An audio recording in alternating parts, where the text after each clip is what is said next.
sa pasimula siya nandoon. Sa Juan chapter 1 verse 2, kasama siya ng Diyos mula pa sa simula.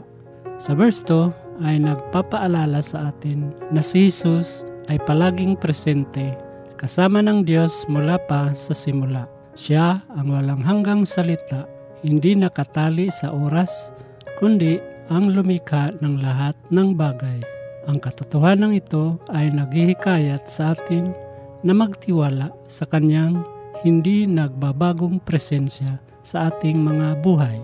Gaya ng sa Genesis chapter 1 verse 1 na nagsasalita tungkol sa paglikha ng Diyos sa mundo.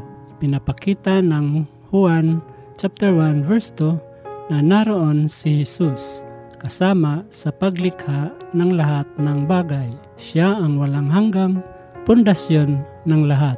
Sa mga panahon ng kawalang katiyakan, alalahanin na ang parehong Jesus na kasama ng Diyos mula pa sa simula ay kasama mo ngayon. Siya ang matibay na batong hindi natitinag sa ating buhay.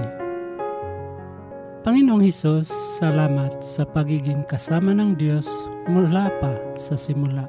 Tulungan mo kaming magtiwala sa iyong walang hanggang presensya at makatagpo ng kapayapaan sa iyong hindi nagbabagong pag-ibig. Amen.